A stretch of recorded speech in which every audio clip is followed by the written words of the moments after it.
let's delve into this faith issue a bit too. Because the faith is a very complicated term, and it's often parodied by the rationalists. To have faith in God is parodied as a primitive and superstitious belief. But my psychological investigations convinced me that there's no action without faith. Because we are always stepping into the unknown, we have to take a leap of faith to exist, to do the simplest of things, literally to move. We're trying to move from a place of less value to a place of more value. So we have to make some assumptions about what constitutes value.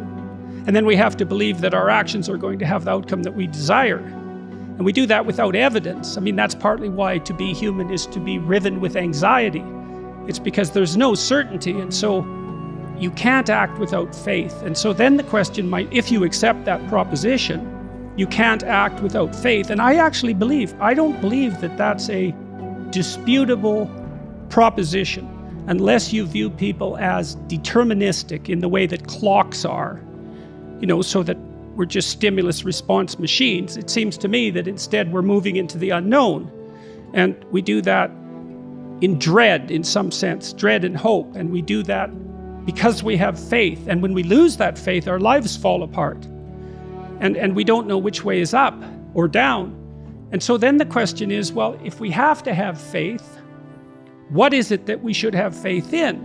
And then the answer seems to be something like, well, we should have, if we have to make a decision about that, maybe we try to have faith in the idea that the best should be pursued and will prevail as an organizing principle. And then the question is, well, what is the best?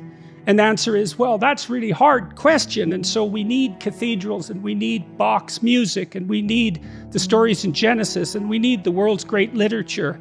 And we need all of that, theater and drama and art and aesthetics, to help us understand what the best is and to determine how it should prevail. And I don't see that technically as any different from, I think it is the same thing psychologically as the worship of Christ.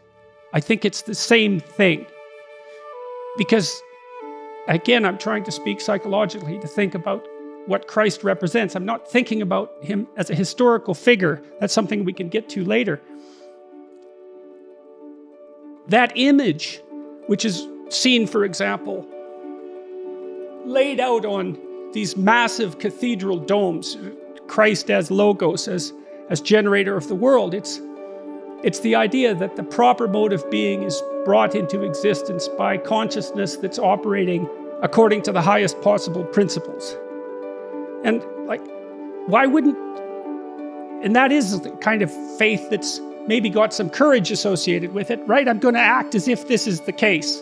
We're all going to act as if this is the case. And then the more you treat other people as if they're valuable, the better person you are. That just comes along for the ride in some sense. So none of that seems questionable to me. That seems solid. And so then maybe the more love you view other people with, the higher the moral demand that's placed on you. And then I would say too, well then, that's another reason why it's so important to be truthful and in some sense to be good, because it isn't obvious to me that you can withstand that moral load if you're compromised by too much sin. It's too much. And that's another thing that we're not very good at teaching young people about. You shouldn't do that. It's like there's a sanctimonious authority that goes along with that that's the wrong tone. It's more like,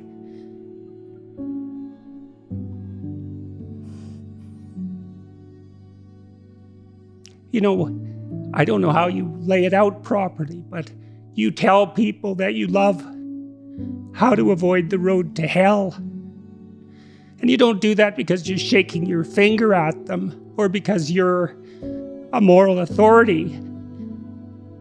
You do it because you don't want them to burn.